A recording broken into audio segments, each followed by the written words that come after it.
I'd kind of like to start with something fun. I'm going to go into like the history of what we've done, and I'll show you some stuff, and I'll answer questions. But I watched this video again right before most everybody got here, and Paul had asked when he did an interview with me recently, like what inspires me. Music inspires me more than anything. However, I will tell you this one video that I'm about to show you, which some people from our studio that are already like smiling.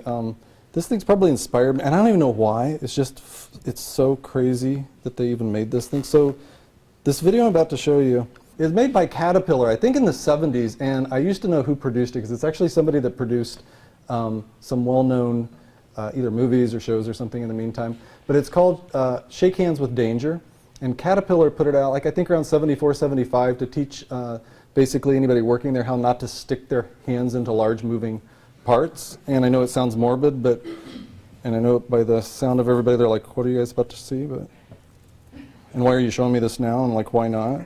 And this is very Surface 51 to think like this, so. I can start that gear in a minute, so don't touch anything, okay? I thought this was a joke the first time I saw it, but it's not. They made like a whole huge series of these things.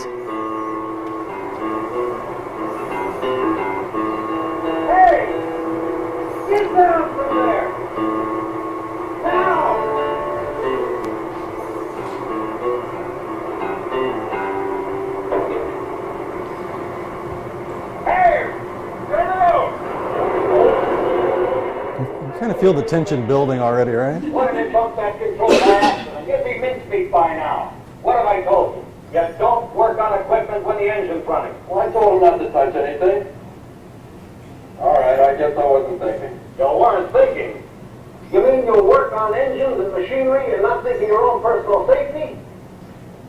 Here, shake hands with danger.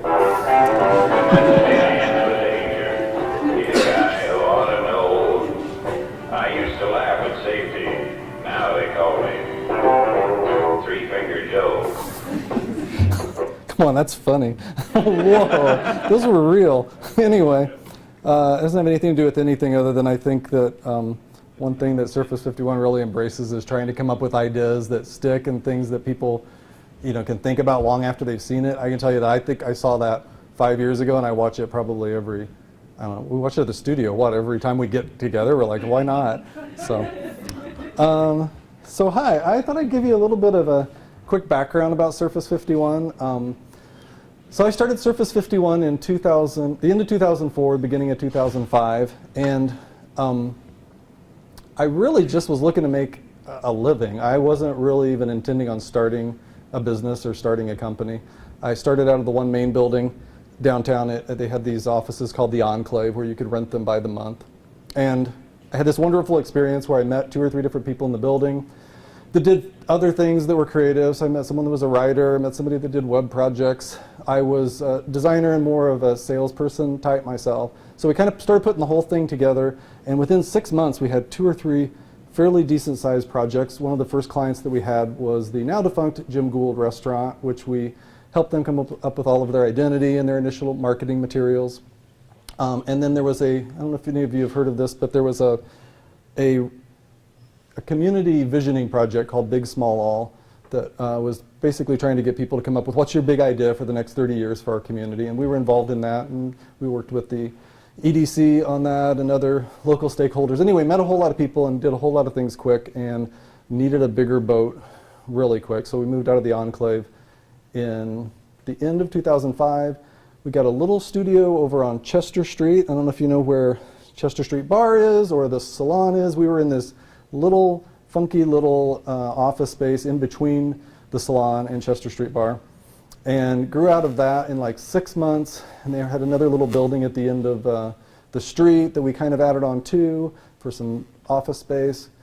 We were there for, I think, through the end of 2006, and then we moved to another space at the end of 2006, and we're there for the last 4 or 5 years, and then this year moved into an even bigger space. Anyway, long story short is every year we've added about 1 person, so now we've got 8 of us, all from what I really thought was just going to be me trying to make a living and keep moving after I had left another company that I didn't care for that much. the thing that was kind of crazy about all of it was, and I think that I see my name attached a lot of times to, you know, entrepreneur and business person and designer and creative and all these other things. I will tell you that the entrepreneur and business person side was out of necessity. It was not out of me really having a plan to start with, which is interesting because we go to clients now and we talk to them. It's all about having a plan. And I think that's kind of born out of me starting Surface 51, having a little baby plan, but not realizing how quickly things can take hold, and you really need to have a plan to get going with things quickly. So that's kind of the history and the background of Surface 51 anyway. I'm very thankful, and we're blessed by working with some really, really cool, great clients and great people. I've got a staff of designers, web developers, and creatives and writers and everything. They're just awesome to work with. It's awfully quiet out there. This is this fun little presentation that we started working on, and I just put it together on Monday, so I hope it works okay. It's something we're actually putting together to talk to clients about how we think and who we are and what we do. And I think it's there. It may not quite be there, but we're going to show it to you anyway. That's our logo. This is me saying hi. And this is me explaining, I guess, to any client and today to you guys, what is Surface 51 and what do we do? So Surface 51 is an idea agency. I think that at our core, we're originally seen as a design firm, and really, I think that term, while is probably accurate in some of what we do, it's just too small for how we think and what we do. So we've talked about ourselves as being a marketing company. I think that's probably the most technically correct, but if I really get it down to its essence, we're an idea agency. Every day, someone comes to us and asks, hey, how do we get information out, or how do we get attention, or how do we announce this new product launch, or how do we talk about our business in a different way? And we sit around and we come up with ideas. Something about Surface 51 that's not completely different than other agencies, but not all firms are like this. There's no account executive at Surface 51. All of us that are there are all creatives. So if we're in a meeting and we're starting working with clients, we're immediately formulating taglines and design look and feel and what marketing direction should they start to go with, which is really fun because as we've met with clients, we've had a really a high rate of success, I would say, with getting things done quickly and getting things accepted quickly. And I think it's because we meet with people that are I guess the people that are in charge of whatever the projects are, and then they come to us and they're meeting with the people that are in charge of the overall creative, and so quickly the ideas are coming together. So we come up with ideas that help you find your voice and to get your message out, and ideas that work. One thing that we're not is we're not a bunch of uptight creatives that really just want cool looking things produced. And I think that's kind of a stereotype that I've seen in our industry over time, which is, oh my gosh, you're working with a client, the client's always like, I know they don't want to use our logo because our logo is so ugly, and I know that you're going to want it to be black because we know you guys all think black's the coolest color, which it is the coolest color. So, or red. I like red as a second color, just as an accent though. Really, black's the best. But I think that what I've seen is a lot of clients feeling like they're working with creatives that only want to be creative for themselves instead of for them. And when we talk about ideas that work, we really try to come up with ideas that are dead on, that really are good for their business, and it's really going to help them be successful with whatever their goals are. But at the same time, it's going to look amazingly good, and it's going to be functional, it's going to be technically dead on. So it's really important to us that the ideas work. We're a design-focused marketing firm. One day, Barry Abrams, who works at Surface 51, came up to me and he said, would we ever take on a project that wasn't going to look good? And I sat there and I thought, well, I guess technically, if we do a press release, I guess you could technically say it may not look that great because it's just going to be a piece of paper. But I will tell you that even when we do press releases, or Christy's, who works for Surface 51, has seen this, even if we send like letters out, we obsess over the typography and the line endings and everything. So I said, no, I don't think so. I think that anything that we do is going to be presented in a very professional, clean way, and I think it's going to look good no matter what your aesthetic. Okay, so our house style. We get asked this a lot, and I used to think there wasn't one, because I think we do. If you look at our overall work, there's a lot of different look and feels I think, that are happening. But overall, I would say we want it to be smart. Like the up front, we want things that make sense. We don't want to do anything that you look at and you're like, God, that looks so cool, and I love that it was brushed aluminum, and I love that it was embossed, and I love that, you know, did all this other cool stuff, but nobody knows what it is. We want people to know what the function is behind the project. Number 2, functional. Simple. I think that one thing that we do together as a firm, and I see this more and more from a lot of other firms, is, and a lot of our clients come to us asking for this, which is keep it simple. Can we keep it really, really simple?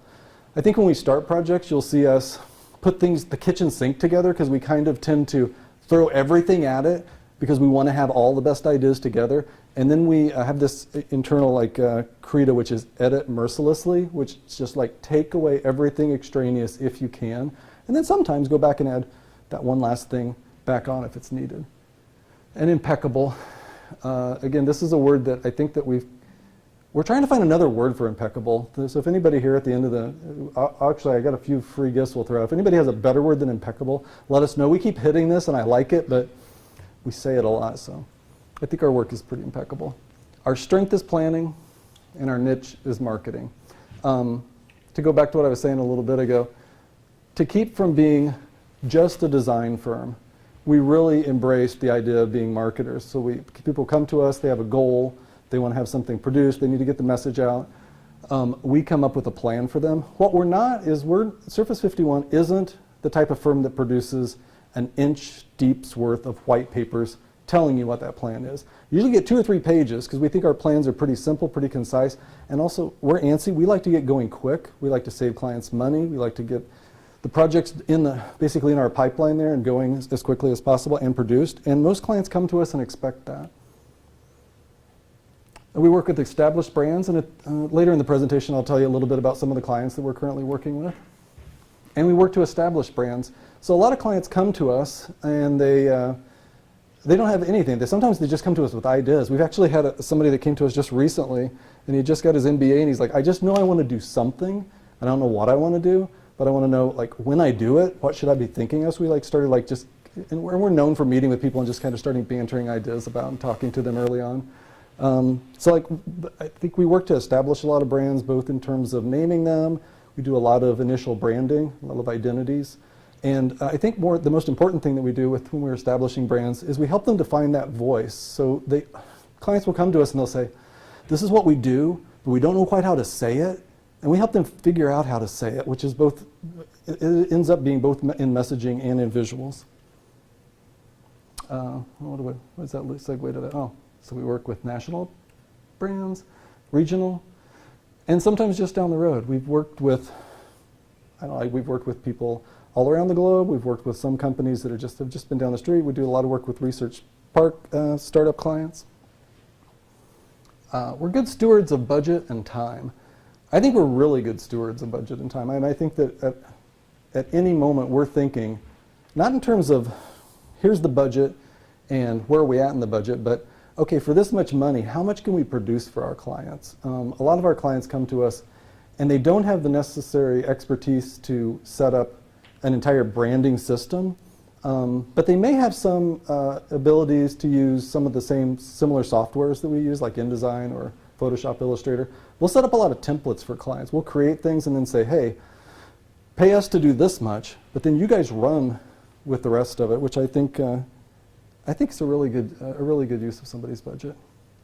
We understand what it takes for your business to manage resources. We really understand it because we understood at least after a few months, what it took to get a company up and going. And we know how to make the most of those resources. Oh shoot, I got a double space in there. I'm sorry about that. I thought I took that out. Somebody's head's gonna roll and I think it's mine. Okay.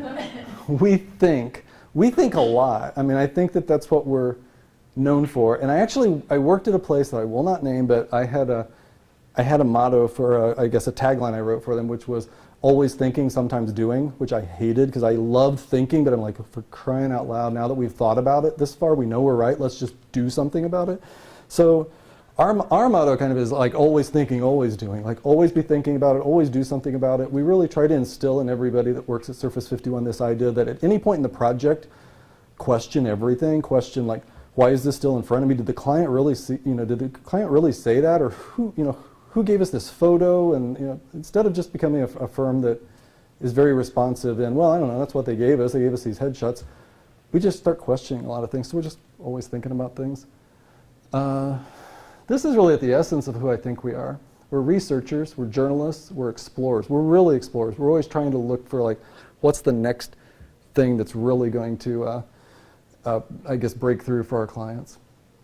We're scientists, we're therapists, we're psychics. I think we really are psychics. I was trying to decide whether to make that word very big or if that's really a small word on the page. You meet with people time after time and you start to see similar things. You can kind of read, in a very first meeting with clients, you can kind of read between the lines and start to see issues that they've had. And a typical issue that I've seen clients that have come to us have, if they've worked in this, with agencies before, is somewhere along the line they've been burned. They've been, like you start watching, like they're not saying exactly what they want to say, but somebody didn't give them their files when they asked, can we just have our files? Or they didn't get it printed on time, or their website went down and they didn't care. And I think that we're really trying to notice all those things up front. Not technically, but we do pay attention. Paying attention, I think, is the most important thing that you can really do if you're trying to grow your experience as either a designer or somebody in marketing. Just learn to listen and pay attention, which makes it hard for me to be up here because I'm usually used to just sitting and listening to clients and giving them a little bit of therapy. We're observers and we're listeners. We instinctively isolate what's important, and we just get it quickly. And again, quick to us is pretty important. Maybe we're hitting that too hard in there, Christy. What do you think? And because we do, we develop campaigns that are effective, impeccably designed. That's why, seriously, if somebody has a better word, it's used twice in this presentation. I'd like for it not. And most important, successful time after time. It's really important to us. We grew the business, even though we're a marketing firm, we grew the business by word of mouth. We've been very fortunate to meet the right people, to do some incredible projects, to be given a lot of opportunities. We're very thankful for that.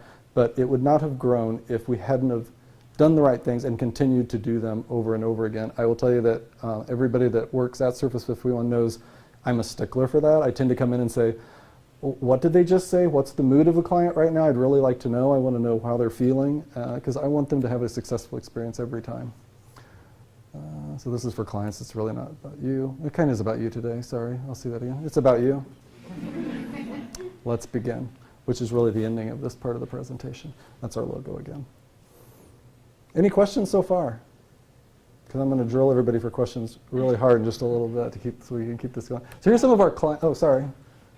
First question. Paul, we got something for the first question of the day? All right. We have prizes for the best questions. There's actually free books in the back. That's just for anybody, unless they run out. But there's actually some cool stuff that we're going to give out, including this highly sought after, almost one of a kind. There's 3 of these in existence. Surface 51 Magic 8 balls that no longer work because, I don't know, my mom got them from someplace when I first started the company, and I don't know, they used to answer cool questions. They don't anymore. But it's really the best thing you could get. So, Matt, yeah, go ahead. So what are some of your strategies when you're in a room with a client and you sort of get that feeling like they're coming to this with some bad experiences or some bad expectations from past experiences? How do you sort of work through that? Yeah. How do you sort of disarm them? Right. Interestingly enough, I think there is strategy involved, but I don't ever think of it as strategic. I think most things just start kind of happening naturally. I tend to be somebody myself anyway, and I work with another woman that works with me in a lot of the initial meetings. We both just read people pretty easily. So I think what I start, whenever somebody comes and says, I don't know, we've had some issues in the past, I ask them about the issues. I'll ask them directly, well, tell me what happened. I won't try to pick into, oh yeah, we're better than that. I don't like that kind of approach at all, but I really want to hear what happened to them so that we can know up front what are some of their expectations. Because I think if we're meeting their expectations from that very first meeting and we really get to know them then, you set it up for almost the entire rest of your relationship together. It means a lot. That very first initial meeting with a client really means a lot. So does that answer it, kind of? All right, good. So what is Matt getting? Matt today is getting a, not one of a kind, but I think there's like 20 of them left or something like that. This is a project that we did for our clients last year. This little box of, have you ever seen blind box toys like Dunnies or Urban Outfitters has them a lot. Basically, you open a little box, you don't know what toy you're going to get. In this one, you're going to get a box of fonts, and you don't know exactly which font you're going to get. And there's also a little deck of cards in there that tells you about each of the fonts that are in there. And it's all handmade, very, very Etsy. That's how I see it. So. Okay, so yeah, sorry, right here. You say that you are quick, and that's like a very important thing. What creative solutions have you done to increase the efficiency of time management and all that in your company? Seems like there ought to be some kind of like really good answer to this. You know, I think that for us, we've done so much work, and I myself had done so much work in the past, and almost, I have this feeling that you kind of carry around this magic bucket of all your ideas that you've never used, and you just kind of keep piling them in there. If somebody doesn't like the ideas you're presenting, you keep putting it in the bucket, and then every now and then you're like, hey, dig around in here, and it's like, yeah, it's a perfect time to use that one. Hadn't thought about that. I think we've always got so many different ideas that allows us to move pretty quick. As far as like time management, I'm a firm believer in, okay, we need to sit and think about this, really think about it. Okay, we're done thinking, now let's do something about it. And I think that kind of keeping yourself, you know, going that direction all the time. I tend to, myself personally, when I'm working on a project, I allot time in my head. So like if I know I've got 8 hours to work on it or 5 hours, I'm constantly like monitoring in my head, where am I at in the process? And okay, if at 3 hours in, I know I need to be, you know, whatever ways in the project I need to be, I take whatever idea I've got to that point and start moving it forward instead of thinking, I just don't know if I got the best idea. I don't know if I have it. Because I feel like there's always something about the process that in the end you'll get there. So, okay? Yeah? What steps have you taken to brand yourself or promote a brand for yourself? Okay, so I guess initially would have been just build, you know, which is I think the most basic for our clients, which is build a website so that anybody can get to it very quickly when you're out and about and talking about yourself, or if you're promoting yourself. As far as actual physical marketing for ourselves, I love outdoor, and I think good outdoor is really going to get people's attention. So we started doing some branding projects for ourselves I think it's probably about 4 years ago, where we just put our name up really big and some nice typography, and our URL, and maybe a line or two about what we do, like print, web, PR, everything you could think of, kind of tagline. Other than that, I think it's been mostly word of mouth. Does that sound correct, guys? Guys? Thumbs up. Yeah. Has there ever been an instance when a client hasn't liked your ideas? And if so, have you ever dropped the client? Oh, that's a really good question. Yes, obviously, I think I think we have a high success rate.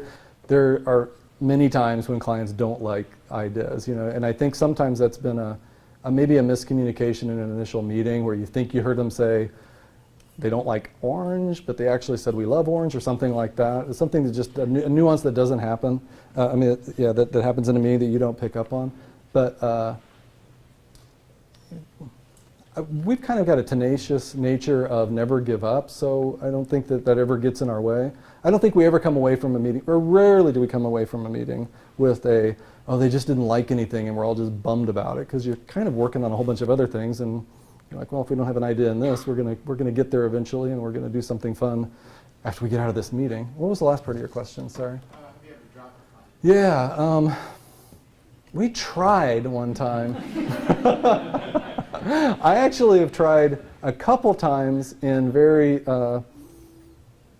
I guess with some Jedi-like tricks that never took, because I'm not a Jedi. And then we had one client we actually like physically said, we don't want to do any more work again for you, and they were like, so if you move that one box over here, and so I just didn't hear it at all. I think we just eventually, probably said, okay, we're too busy the last time they called, or wow, how could that be 50 times what it cost the last time? Like, wow, no, something happened. That doesn't happen very often. It's not exactly like that, but it's something like that. Yeah, right here. Do you do everything in-house, or do you outsource certain specialty Right. illustrations? That's a really good question. We get asked that a lot. The only thing we don't do in-house is we don't take probably some of our most professional photography, even though we have somebody on staff that does photography. We usually hire photographers, and we hire a videographer. Everything else, including putting TV spots together, editing them, slaving over the typography and everything on it, we do ourselves. Out of all of the projects that you do, what's your possible favorite that you've worked on? Like, is there one thing like branding that you like doing, or like a billboard or something? Yeah, like a component that I personally like to work on. I love branding. I love logo development. I mean, I really do. I love taglines. So I love that kind of initial, the look, the feel, the message. When you feel those things click together, that's probably that's some of my best experiences. I've been working on those kind of projects. Yeah. If you had to boil it down, what would you say is the one skill that you use more than others, or what would you say is the one thing that every designer should, I guess, bone up on more than other skills? I will tell you that I probably mentioned it already, and I actually saw it after, and everybody at Surface 51 can vouch for this. We had somebody that came in asking to be an intern last year, and we're kind of always like, oh, seriously, interns? What do we have them do? We don't really want to, don't have to stop with what you're doing and talk to them. But this intern, this person got my attention by email, and then she actually was lucky enough to have the endorsement of somebody that I knew. They said, hey, I really think you ought to talk to her. She'll just come in and do whatever it takes. And she came in and she did whatever it takes. She was super tenacious. She was super observant. So I can't really boil it down to a word, but basically I would say really bone up on not giving up and really just doing anything it takes while at the same time doing it right, which is really important too. We've had people that we've worked with that are like, I'm just really willing to do great work, but I'm not doing great work. So something. Anyway. Yeah, all the way in the back. You were saying about great work, like sometimes you have to follow what clients want, and it's not the great work. So how do you achieve? I don't really. Get crazy Right. when the client wants and still, Right. because it's not correct or it's not the way you will do it. Yeah, I will tell you that I used to hear that a lot, even the places I worked before I started Surface 51. You guys have to maybe chime in. I don't think we hear that much, and I think we don't hear that much because, for one thing, I think we have a lot of different acceptances of what a client needs. So we don't look at, very few things do we look at and say, oh my gosh, that's awful. Usually it's awful if it's not professional. If it looks like somebody professional didn't put it together, then we'll be like, oh, we're not happy about this. I think we did probably have a client or two along the way that, actually we had a client in the past couple months, what I can attest to, didn't really get the difference between good work and just something that was very unprofessional. What do we do? Usually muddle through it, I guess, but it's rarely happened. And I think it's rarely happened because we're really working with people almost from the onset of their, when they have the idea. We're in there immediately, usually with them, helping them form where they need to go with it. There's almost nothing worse than a client that's gotten all the way down the road of, wow, we already know exactly what we want. We actually know we want it to be green, we want it to be in Pyrus or something crazy, and I'll be like, well, two of my least favorite things right there. So hopefully we met you before you started thinking that way. This is the last door prize, so. Oh. Well, this is actually the lab. But at the end of everything, Paul, you get to pick the best question of the day. All right, good. All right. Yeah, one more, and then I'm going to go through a couple of these things, and I'll take some more questions. This is working out great. I didn't think it could fill the amount of time, so awesome. All the way in the back, sorry. At the point where you were first showing clients design ideas, how many different ideas they bring to the table? Yeah, that's a really good question. Yeah, that's a really good question. I think that's been some of the core of some of our success. So I'll give you an example of somebody asked what I like to do. I like to do logo design and brand development. When we initially show a client a logo, and I think that the industry tradition that I've seen, because I've worked at other firms, has been maybe to show 3 to 5 things. Don't take anything you don't like and take 3 to 5, and then hopefully they'll like 1 or 2 of those, and you can go from there. I will say that usually we show 25 to 35 different logo development ideas. Out of those, I'd say 7 are usually what we think are, any 7 of these could be the right choice for different reasons and different things we heard you say. And there's something about the process of that, working with clients, where they feel like they've got options. And I will tell you that it's never or rarely hurt us. I think that the idea that if I was working with an account executive at another firm, they might say, no, Al, that's going to burn us because they're going to pick something bad that you don't like. Well, there's always a chance somebody's going to pick something you don't like, but maybe what you don't like is best for them and for reasons that that they've hired you. But more times than not, they'll pick the right direction, and we'll sit in a meeting. We'll say, "Hey, here's the 20-some we did because we want to show you. We heard the 10 different things you said, and we went in all these different directions. But these are the 3 or 4 that we really think really hone in on where you need to go." And in particular, they'll ask us, "Well, which one do you like best?" We'll go there. We'll say, "Well, this one. These are the ones. These 2 are the ones that really, really we think work best." And I would say 9 times out of 10, it's funneled down very quickly. But having options is, I think, clients love that. Okay, so here's some of our clients that we're working on. Vera Bradley, I don't know if you're familiar with. I wasn't familiar with Vera Bradley until a couple of years ago. Somebody that I knew bought a handbag. They're a global brand. They are based in Fort Wayne, Indiana. I was fortunate enough to meet somebody that became their senior marketing director. I met him a few years ago and formed a relationship, and when he got hired there, he brought us on to develop a logo. So the coolest logo branding project we're working on right now that I can't show you, even though I asked, is we're working on Vera Bradley's new logo. So that's pretty exciting for us. It's been an 11-month project so far, and I will tell you that everything that we've shown them and everything that they've liked has been good. So the challenge in this respect, instead of clients saying, "Oh, we want something that's bad," they just want more. They kind of tend to just say, "Okay, can we see a little bit more? Let's see another month's worth of iterations." One thing that happened that was interesting, that happened a couple months ago, I thought we were almost there. I got a call from the client. They said, "Hey, it's went to the CEO, went to the president. They all love this direction. Let's do one final round of revisions, and then we'll do our final presentation." And then got a call the next week that the CEO of the company had a dream, and her mother was Vera, of the Vera Bradley name, had a dream about this brooch that her mother had given her, and she really wanted to see some directions that took some of this brooch into account. And the guy actually calls me up and he's like, "You're going to hate this." I'm like, I'd hate this. For one, if you weren't paying us anymore to do it, I'd be like, yeah, I hate this because we want to be done with this project because it's really, you're out of budget. But fortunately for them, they still had budget, and I didn't hate it because it's all about the part of the process. I mean, I think that for me, one day you can be like, "This is it," and the next week you can be like, "Maybe it wasn't that anymore. Maybe it was something else." And I think that goes to that whole idea of always thinking and always kind of moving.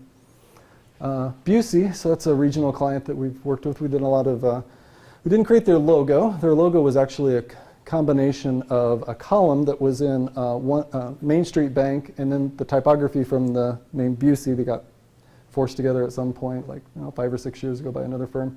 But they never had done anything other than a logo. So we came in this last year and have done a lot of identity work from them. You may have seen TV spots, you may have seen outdoor.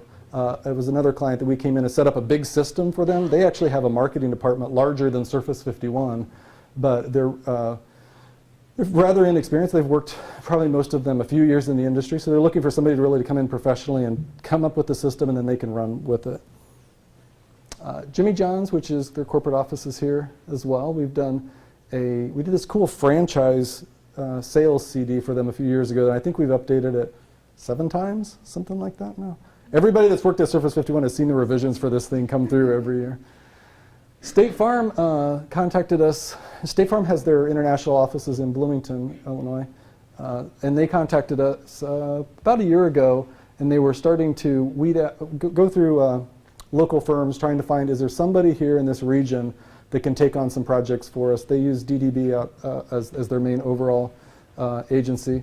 And the first thing they ask is, do you guys play nicely with other firms? Because it's DDB, so they're going to be still setting up a lot of things. We're like, yeah, we love actually taking concepts that other people have started and showing them where we can go with it. So we've created a series of, I guess, mostly print ads for the Canadian market.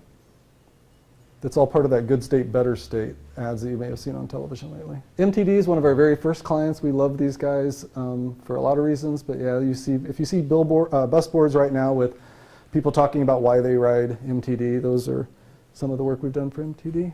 Meyer Capel's a pretty new client that we've been working with on One thing you're seeing here is a new logo that we developed for them, which was, I believe, originally sketch designed by Christy. Is that correct? Yeah, who was actually a writer at our firm, but she's studied some graphic design too. And we kind of got everybody together and just said, what would you do? And we just looked at a bunch of sketches, and then I think Miriam and a couple other people from our firm solidified it. That's the eye block. I'm not sure if it's used correctly. Hopefully it is. I'm not sure if it can be used against red like we're using it today. We do a lot of work for university clients. Our university clients, computer science, GISLIS, dance, theater, law, school of business, college of business. What am I leaving out? A few others. Pampered Chef. So we did a video project for the university that was actually paid for by the Pampered Chef. So we've been doing a series of PSAs for the Family Resiliency Center, which is also partnered with Pampered Chef. So that's some of the firms that we work with. Here's some projects. I threw this one in here not necessarily because it's even one of my favorite, but just because I love the look of this thing. It's just super clean. Chad Varga is a motivational speaker. When we get called by people that do any number of things, and I was telling Paul before everybody got here that one of the most swimmy things for me is in the morning we could be talking to a motivational speaker. 2 hours later we could be talking to somebody about a safe bikes campaign. So a couple hours later we could be meeting with somebody on healthcare, and then we could be meeting with lawyers, and then we could be back to meeting with heavy industry, some people that forge gears or make who knows what. It's a little swimmy sometimes to jump back and forth between all of the different personality types and all of the different needs, but it's also part of the fun. Chad Varga is what did he play for, the Mavericks? Is that what he played for? Yeah, I think yeah. We're not real sports people at Surface 51. Actually, our one person is in here that's very sports centered. He was a power forward, which we actually right? That's what he was? Yeah. Okay. All right. That's something, right? That people have as their title in basketball. He came to us and he said, I want a logo and I want something that's really strong. And the power forward became the tagline that we came up with for him. And we just kind of backed ourselves into it. Like, that's pretty much everything you're about is about motivating people to do something different. And then the logo, which was almost like a power, a power icon and a forward movement icon all at the same time. This is a bus board campaign that we just did recently for the MTD, which was all about, hey, the price of gas is going up, so park it on the MTD. I think there's a series of 12 different messages in there. I didn't bore you with all of them.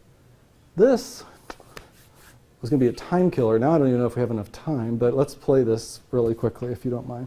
So this is this game that we, it was actually based on Christina Wondra, who's with us. She used to work at Surface 51. You created this in college, right? Yeah. So she had this as a print project idea. I don't think it necessarily looked like this other than the logo, the logo letters. But we decided to create this Facebook game, and we wanted to post it to our Facebook and just to see how many people would play it. The game got played in the first day by 100 people or something like that. And I think I had this goal that, okay, so on Monday, if we had 100 people, if by Thursday we've got 5,100 people to play it. Was that the deal? We'll all have Papa Del's pizza. By Wednesday, we had 51,000 people play this game, and by the end of the month anyway, we had 500,000 people that played it in 157 different countries. It was one of the coolest things we did. It was really, we didn't do it for any reason other than just to see what would happen. So what the game is basically what logo or what business is this the first letter of their logo?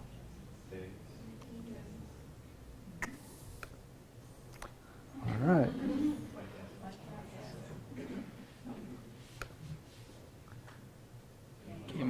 If you yell it, it's even more fun. What was that one?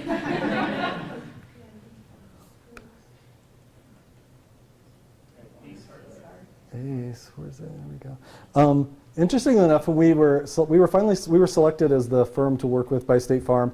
I don't think solely because we had this, but I took this to the first presentation and basically was about how far we are in it right now, which is I'm only going to show you a couple more and then we're going to quit, was about where I thought I'd be done talking about it. And they're like, no, we're on a roll. We want to see if we can get them all right. And I sat there with all of the creative directors of State Farm playing this game. One more. This is a little regional. What am I hearing? Blimpie, okay. All right. No, but you do it wrong. Oh, okay, so let's try it. That's IGAs, right? There you go. All right. How are we doing on time, Paul? We okay?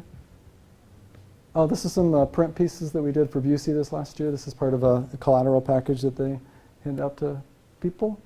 This is, I don't think it plays because it was so robust we didn't bring it into this. This is an online video series that the College of Business asked us to put together so that people could come in, start watching a video about what it's like to be at the College of Business. But at any point, they can either chat with somebody live or they can answer questions that pop up. And depending on how they answer it, it will direct them to different points in the video and let them skip parts of it they might not find that interesting. This is just a display and a brand identity we did for an engineer from, was he from the university? I can't remember. Got a startup here. This is a social network that and Matt Wunder, who's here, actually was really involved in this project, right, Matt? This was a social network called Good Things. Client that we work for that she does counseling, but she was really trying to segue into life coaching. And she said really what she decided to do was tweet 10 good things every single day. And after she did that for like a year and a half and had like 1,100, 1,500 followers, she got asked all the time, how could I become part of a bigger group? We really like this idea of just thinking about these good things, or at least focusing on some good things every day. So she asked us to build this, basically it's like Facebook for no bad stuff at all. You get kicked off of it for having any kind of anything, but like you can put up cool videos, you can put up cool images, you can put a cool quote up, or you can basically put up anything you think's nice and happy, but if you do anything else, you're going to get kicked off. This was a project, see if the volume's on this, we did for the National Soybean Research Institute. What's the last part? National Soybean Research Laboratory, I always say institute. And this is kind of this fun little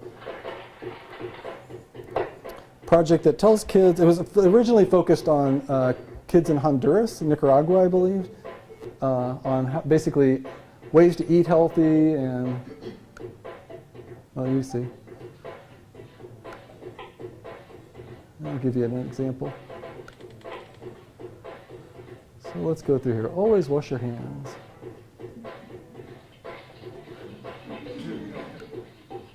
What should you do?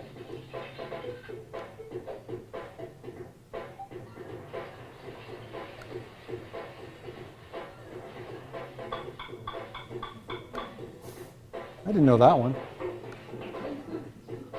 Yay. And basically it just goes through all these different things that you can do. It's kind of fun. This was a pretty long project. We've been developing, we finished the one for South America. Now we're working on, Africa?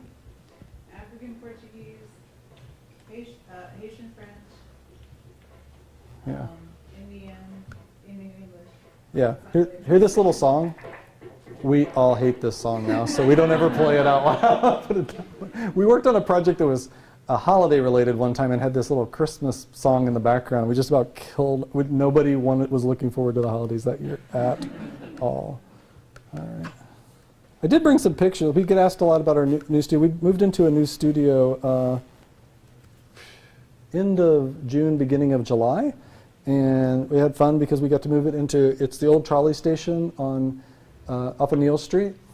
And we've got lots of space. I think that I read the national average per person is 100 square feet per person.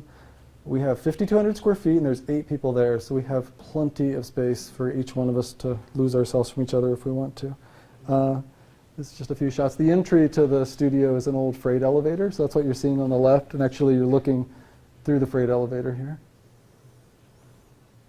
This is our reception area. We wanted to keep as much of the original, it was the original warehouse space as possible and just really only bring some new elements to it. It's our conference room. And this is where all the magic happens. This is the back where all the basically designers' offices are and developers. These arcades Yeah, the arcades are fun. Barry Abrams, that's, like I said, worked with me since 2006, I think, has rebuilt a bunch of arcade games for us. This, on the right, that's my favorite thing in the studio. Oh, I show on the left, too. It's these manhole covers that, I love manhole covers, and I don't know why, other than they're just cool and big and industrial and heavy, and they always have, like, usually from city to city, these unique designs on them. My client from Vera Bradley sent me one from Tokyo that was just this really ornate and cool and amazing. So I called up, we'd done a lot of work for the city of Champaign, and I called up Bruce Knight from the city and said, how would a person legally go about getting a manhole cover? I know how in college we did, but...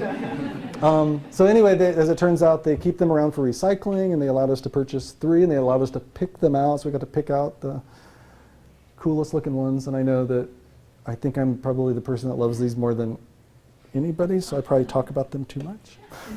It's my office. These are my albums.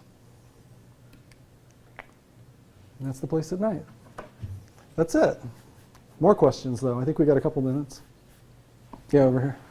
Have you ever taken on a client that doesn't work for free? And if so, did you bring your high level of motivation to it as compared to like a paying client? Yeah, actually, yes to both. Just most recently, we just built a really robust content managed website for CASA of Champaign.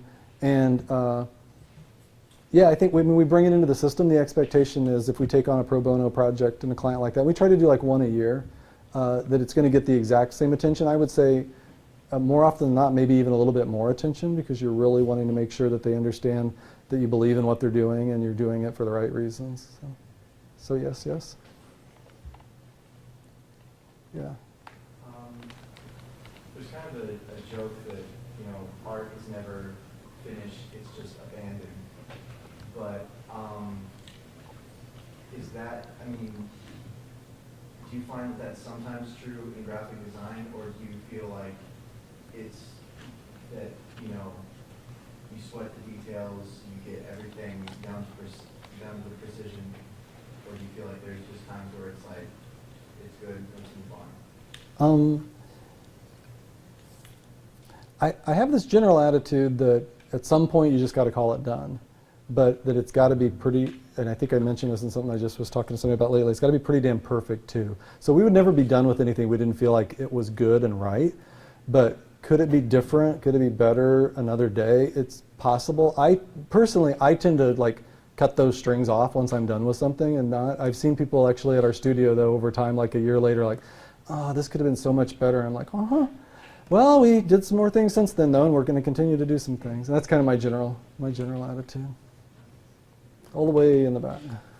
Blue hat. You said you wanted a new word for impeccable? Yeah, you got one? Exquisite or accurate? Exquisite might be a little twee for me. I like it, but I think I use that word twee internally when I think it's like a little too. So it's nice, but yeah, I don't know if it's quite there. Also accurate. Yeah, that's true. What about precise? Precise. Precise doesn't say the same thing to me, even though I like the word. Christy's the writer here. She's like trying to. Yeah, go ahead.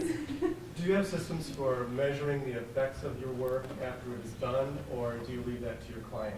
I would say most generally, unless we're hired initially, which we've rarely been, to provide ROI, like as part of the project, usually that's been left to our clients, and usually it's been more.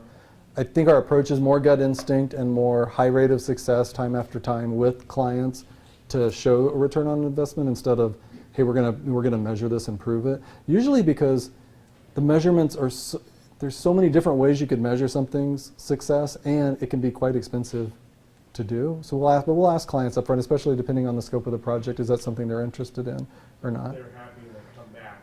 Yeah, which has been, I would say we've been very fortunate in that being mostly the case. Yeah.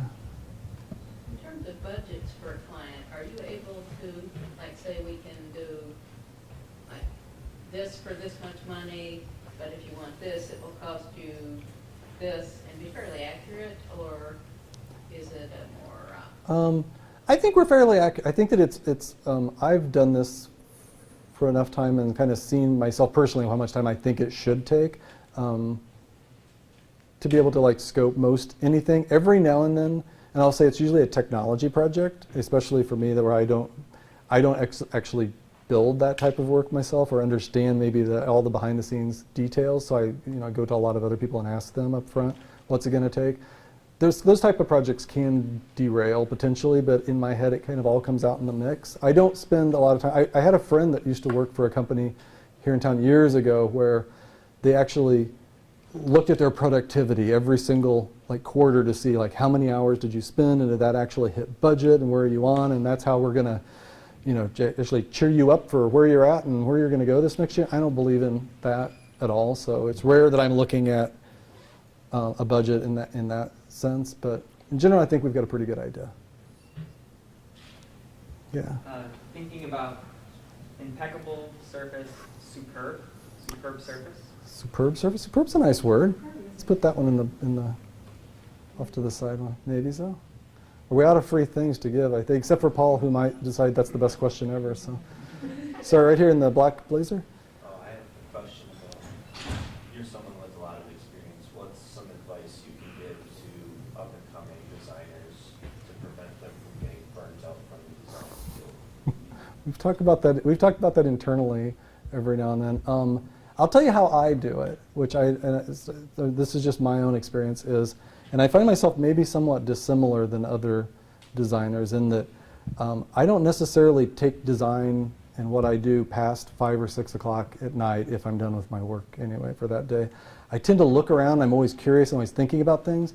But as a designer anyway, I'm not always just thinking, what else can I do design-oriented or even creative-oriented for the day? So I would say one of the things you can do is just have a life beyond that is really important. Be reading something that has nothing to do with our industry at all every now and then. Watch a movie that has nothing to do with it every now and then. I mean, I think it's important to really take in as much as you can about our industry, but it's really important to have a counter to that as well and another outlet. Enough friends that couldn't give a crap about kerning, for instance, I think is important. It's helped me over time. I'll start talking sometimes to somebody and they're like, yeah, your gutters are so full of leaves. Did you ever get up there? I'm like, oh yeah, good to have that stuff in check. I never know if I answer questions all the way or not, so is that all the way to the end of your question? All right, good. At this agency, which shall not be named, when did you realize it was time to move on? Oh, good Lord. 2 weeks in, 3 weeks in.